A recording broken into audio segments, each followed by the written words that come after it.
মশলাটা একটু কষেছে, একদম অল্পই সময়ের জন্য আমি কষিয়ে নিই।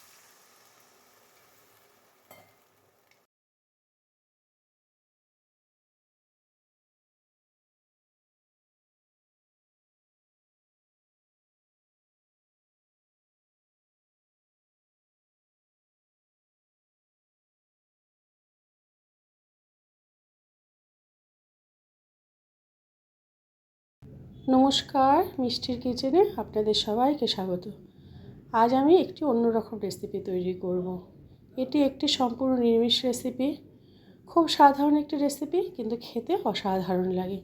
এভাবে একবার অবশ্যই বানিয়ে খাবেন, ভালো লাগবে। আর আমার চ্যানেলটিতে সাবস্ক্রাইব করুন, লাইক শেয়ার করুন, তাহলে চ্যানেলটি এগিয়ে নিয়ে যাওয়ার উৎসাহ পাবো।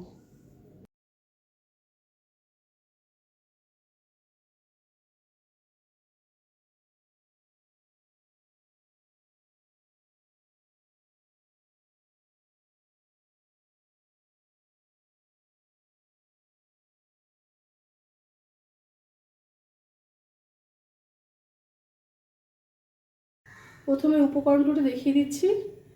এখানে আছে পটল কেটে নেওয়া, আলু টুকরো করে নেওয়া, আছে ফোড়নের জন্য সাদা জিরে গোটা, গরম মশলার গুঁড়ো, আর এখানে আছে আদা, কাঁচা লঙ্কা আর সাদা জিরে পেস্ট করা। এখানে আছে সজনে ডাঁটা, আছে নুন, চিনি আর হলুদ গুঁড়ো। কড়াইতে সর্ষের তেল গরম হয়ে গেছে। প্রথমে আমি পটলগুলো ভেজে নেব।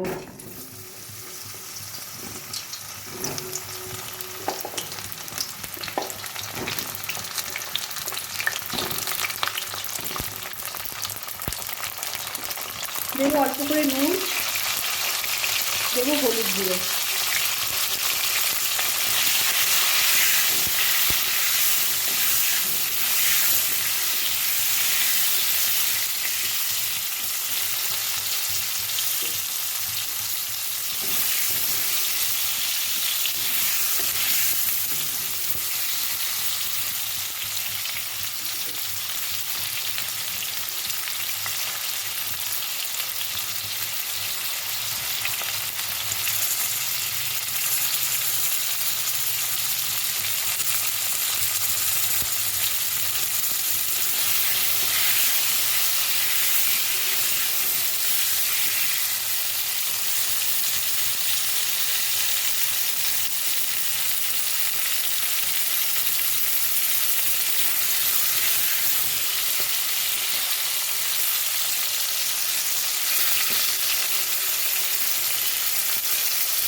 পটলগুলো ভাজা হয়ে গেছে, পটলগুলো তুলে দেবো।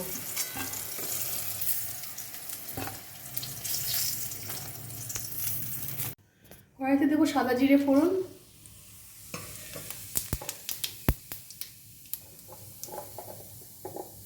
এবার টুকরো করা আলুগুলো দিয়ে দেবো।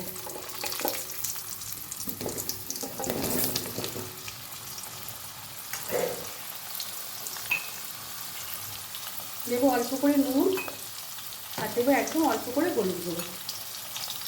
এবার আলুগুলো আমি একটু লাল লাল করে ভেজে নেব।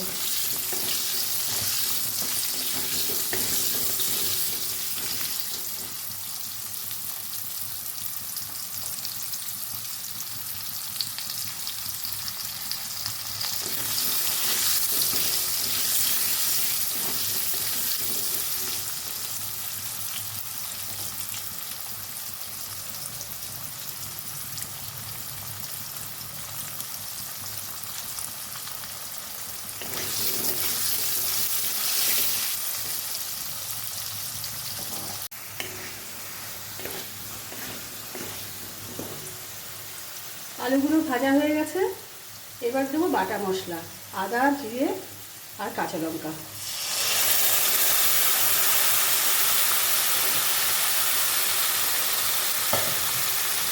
বাচ্চা দিয়ে অল্প করে জল দেবো। দেবো পরিমাণ মতো হলুদ গুঁড়ো, একদম অল্প করে নুন দেবো। আলু ভাজার সময় আমি নুন দিয়েছিলাম। আর দেবো পরিমাণ মতো চিনি।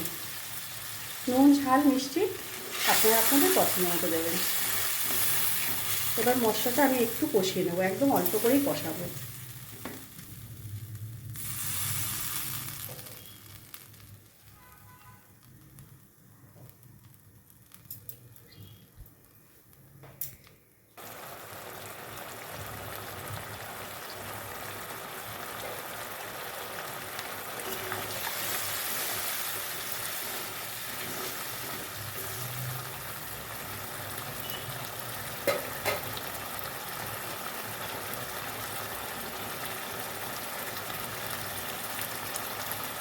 মশলাটা একটু কষেছে, একদম অল্প সময়ের জন্য আমি কষিয়ে নিয়েছি। এবার দেবো ডাঁটাগুলো।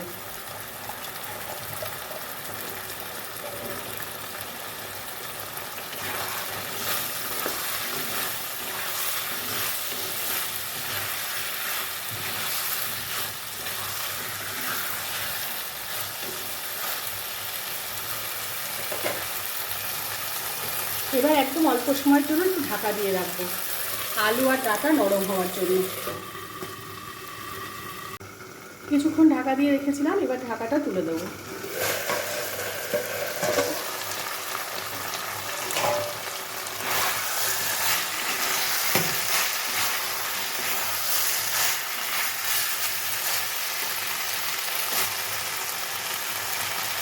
মশলাও কষে গেছে, আলু ডাঁটাও অনেকটা নরম হয়ে এসেছে। এবার আমি ভেজে রাখা পটলগুলো দিয়ে দেবো। এবার একটু ভালো করে কষিয়ে নেবো সব উপকরণগুলো।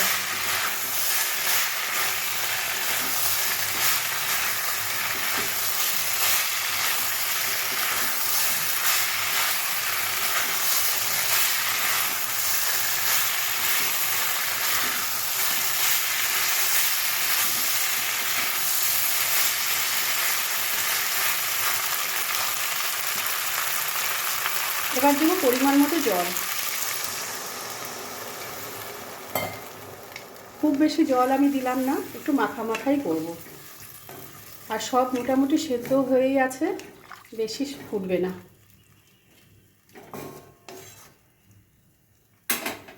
এবার গরম মশলার গুঁড়োও আমি দিয়ে দেবো। এবার গ্যাসটা সিমে দিয়ে কিছুক্ষণ ঢেকে রাখবো আমি। কিছুক্ষণ ঢাকা দিয়ে রেখেছিলাম, এবার ঢাকাটা তুলে দেবো।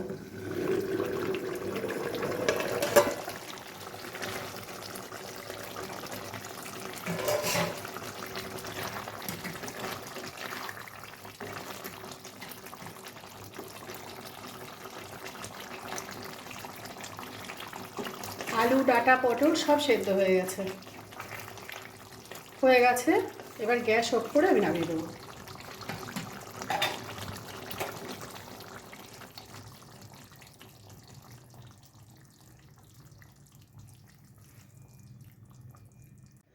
এভাবে একবার আলু পটল দিয়ে সজনে ডাঁটা রান্না করে খেয়ে দেখবেন, খেতে ভীষণ ভালো লাগে।